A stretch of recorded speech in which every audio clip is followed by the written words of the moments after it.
Hello, my name is Andreu Gomila. I'm writer and theater journalist focused on performing arts.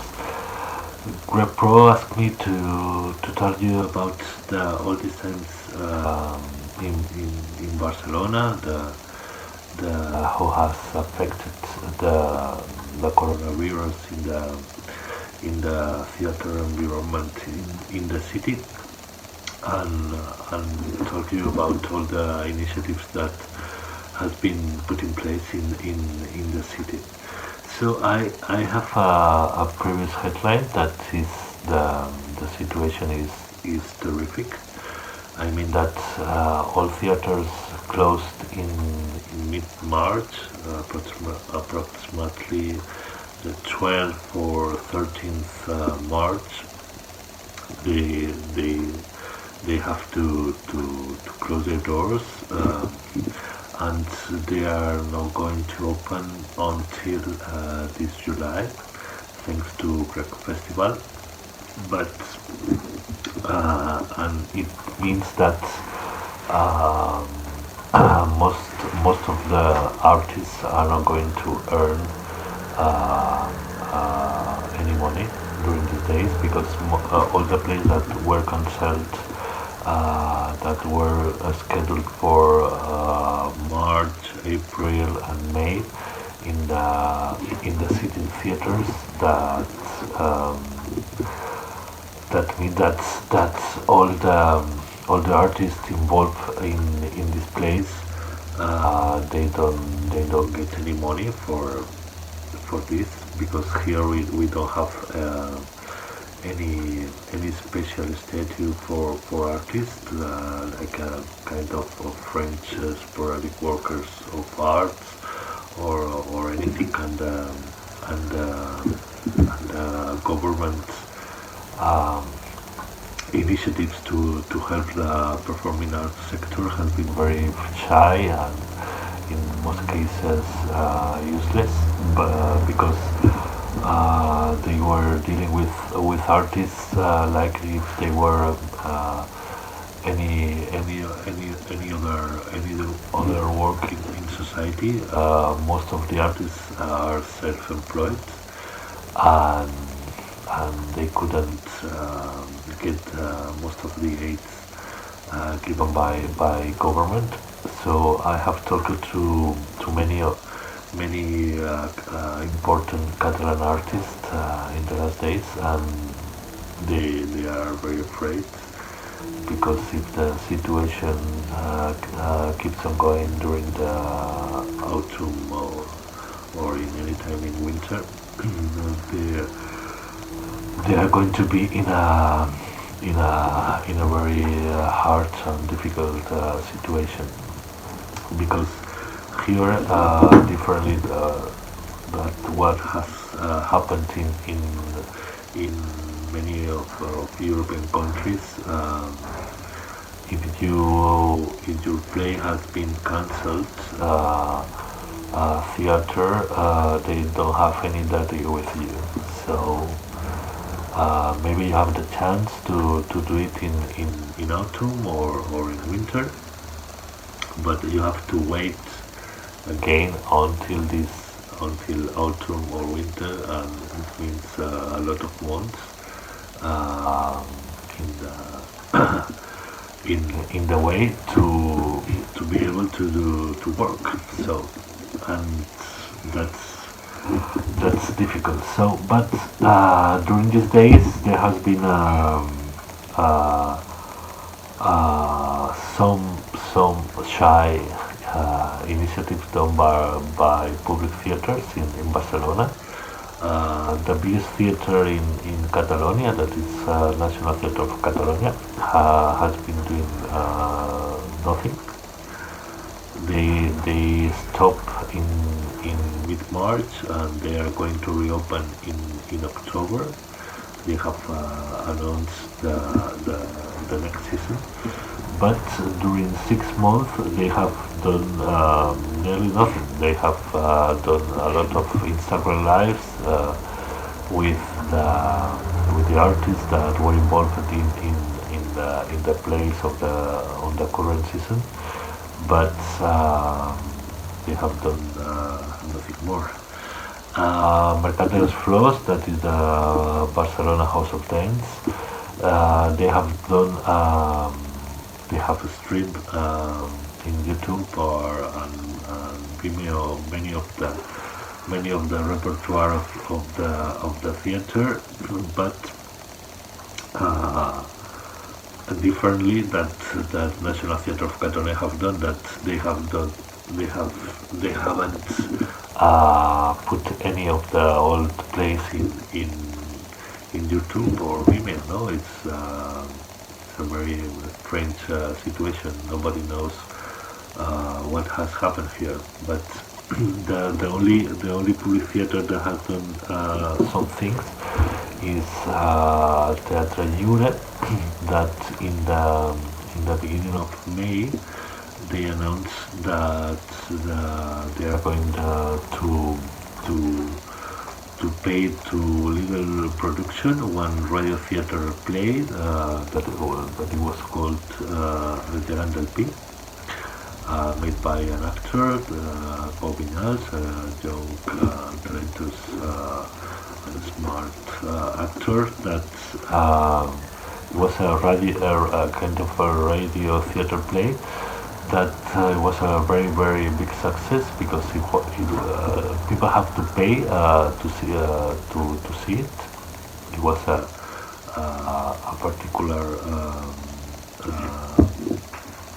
particular thing you can do in YouTube. So they have 1,000 viewers. That is a lot, because if the same play, if you have had this play in the Teatre Lliure small venue, that is Espai Lliure, during the same 4 days that Gegant del Pi was on stage in YouTube, it was impossible to reach such audience, because this venue has 120 seats.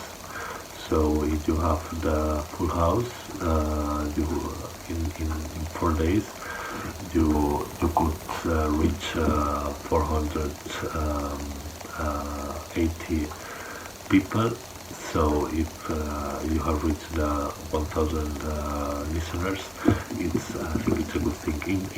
In the end of March, they did a kind of Zoom production that is called Segon Principi, would be second beginning.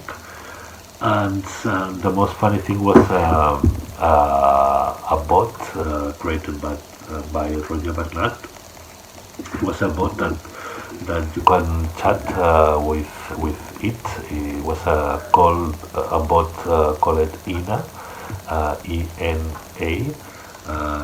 You just could speak with her in English, and it was a very smart and funny computer, because I spent a lot of nights talking to her. She introduced you in many theatrical environments, and she had answers to all my questions, even all my English, and it was a very funny initiative made by Roger Bernat. That you also gave a lot of grants, grants of not a lot of money. I mean 2,000 euros per grant. It was you have to present projects of plays. Many of them were for playwrights.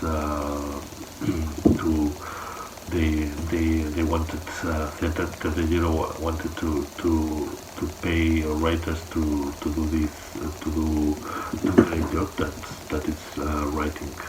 But I think that the most interesting thing that has been done during these topic times, they have come from artists, no? Because in Barcelona, you are going to have little help from governments.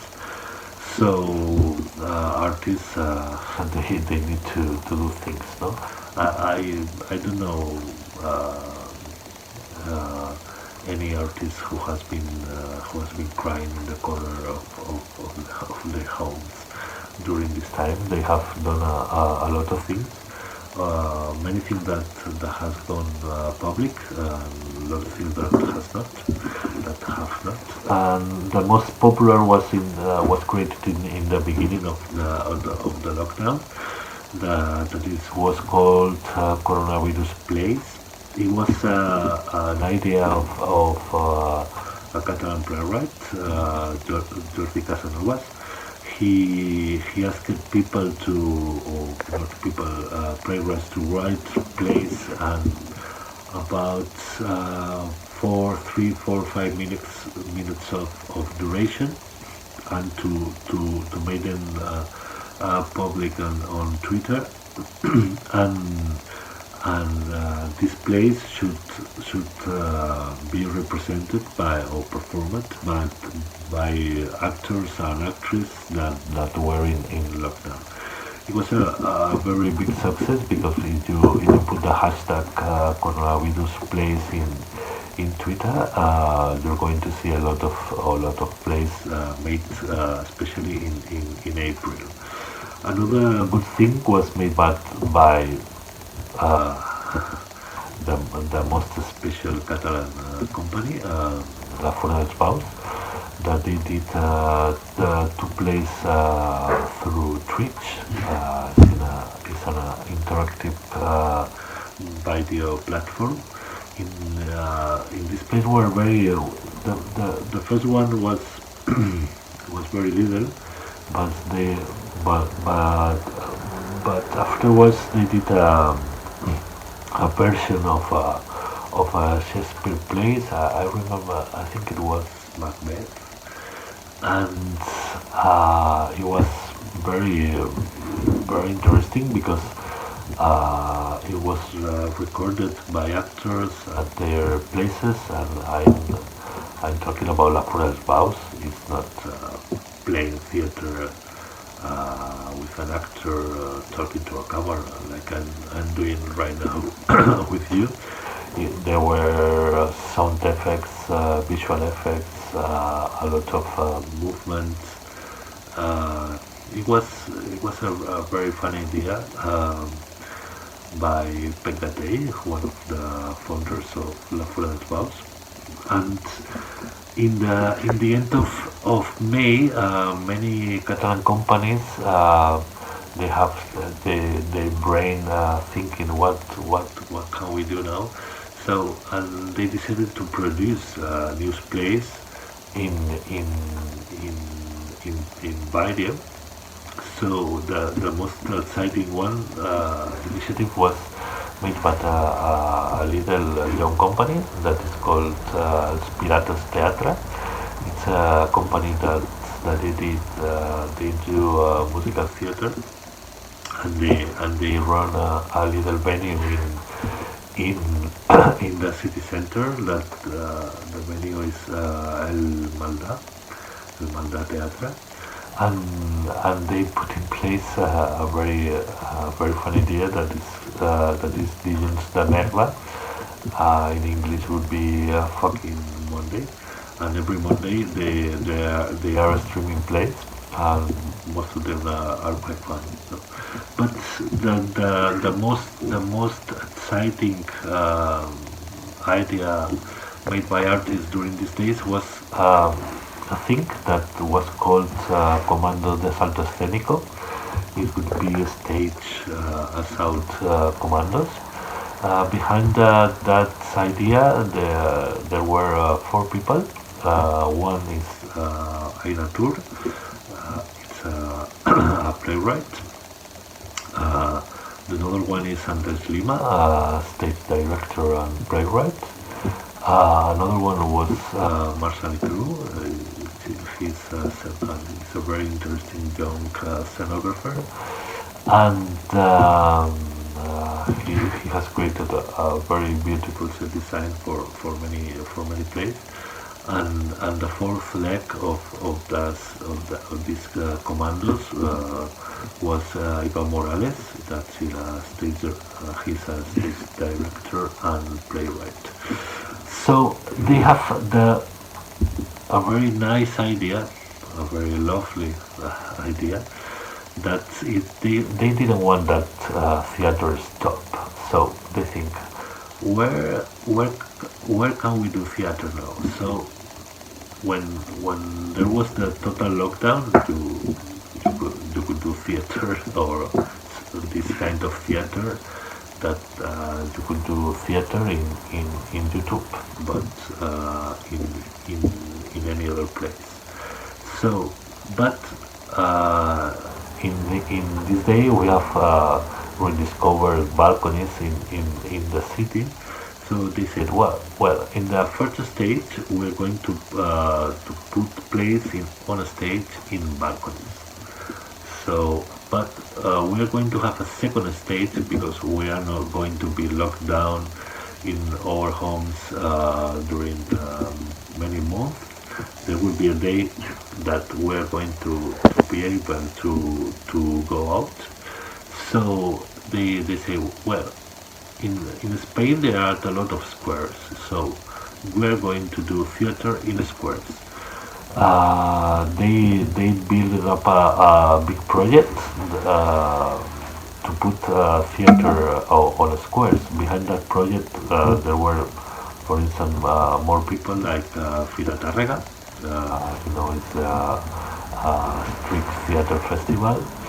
La Fura dels Baus, Payasos Sin Fronteras. Many people were involved in that. This initiative was flying between between among many people. It arrived to Minister of Culture of Spain, even to the Ministry of Culture of Catalonia, but it didn't succeed, and it was a pity because. Now theater is out of the office now, but this initiative was very nice to be able to put theater in the public domain, no? With all the things you have to do to keep people safe, no? With police police officers limiting the entrance of the squares to see a show. But I mean, in Barcelona, for instance, today I could have gone to see 3 plays in different squares, but it didn't succeed. So, but the thing is that there has been a lot of things that artists have done